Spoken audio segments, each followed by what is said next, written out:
आज प्रेस वार्ता जो आप सब मीडिया के साथियों के साथ हो रहा है, इसका मुख्य विषय है कि अभी वर्तमान बजट सत्र जो कल समाप्त हुआ है संसद का, इस बजट सत्र में देश का बजट वित्त मंत्री निर्मला सीतारमण जी ने प्रस्तुत किया।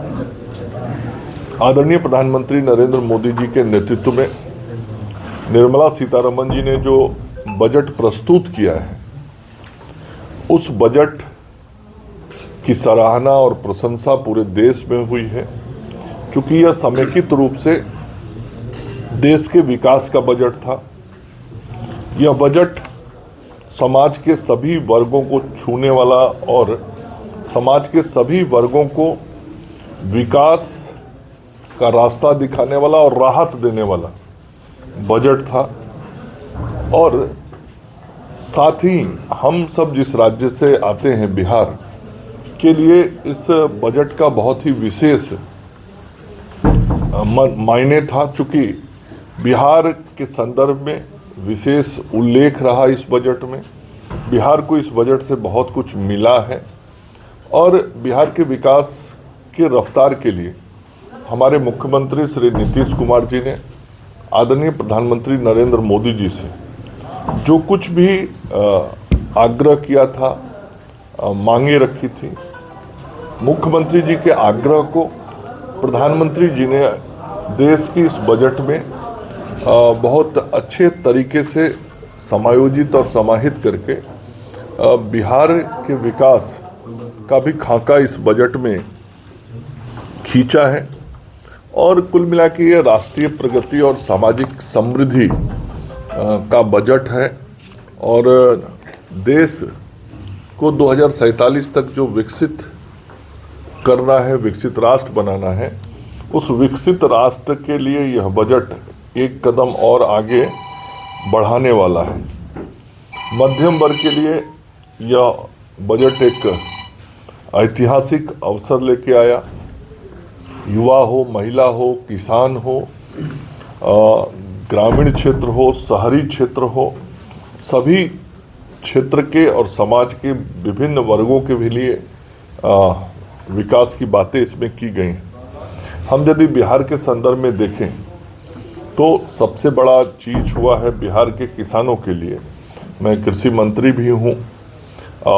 लगातार आदरणीय मुख्यमंत्री जी और मैं स्वयं इस बात के प्रयास में पिछले 1 साल से थे कि जिस प्रकार से देश में चाय पत्ती के लिए टी बोर्ड बनता है, जहाँ रबड़ की खेती होती है उसके लिए रबर बोर्ड बनता है, और हम सब लोग को मालूम होगा कि ये सब बोर्ड वैसे ही उत्पाद या फसल के लिए बनते हैं जिससे किसानों को आर्थिक समृद्धि बहुत मिलती है।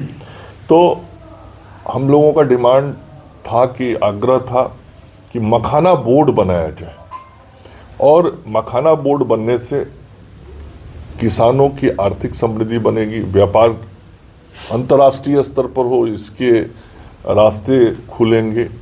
साथ ही जिन क्षेत्रों में अभी मखाना की खेती नहीं भी हो रही, वैसे क्षेत्रों में भी मखाना की खेती के विस्तार की सारी योजना बनाई जाएगी। और अब मखाने की खेती के लिए कोई बहुत गहरे पानी की जरूरत नहीं होती।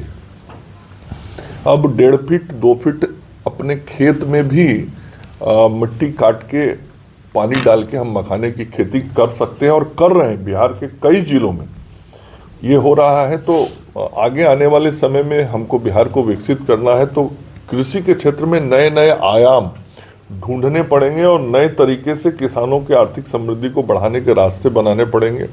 तो ये मखाना बोर्ड जो बना है, इस मखाना बोर्ड से बिहार के किसानों की आर्थिक समृद्धि आएगी। और इसके साथ ही जब व्यापार बढ़ता है और आर्थिक समृद्धि लानी होती है तो कम्युनिकेशन मतलब आने जाने की सुविधाओं का बहुत महत्व रहता है। पटना एयरपोर्ट का विस्तार हो रहा है।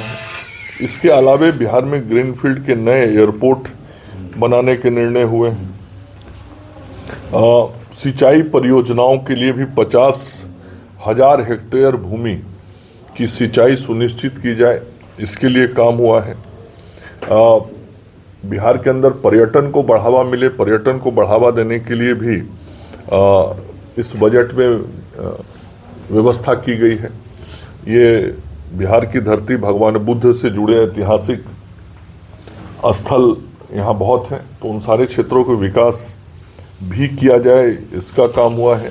पटना के अंदर हमारा IIT है, IIT का विस्तार और सुदृढ़ीकरण के लिए भी इस बजट में काम किए गए हैं।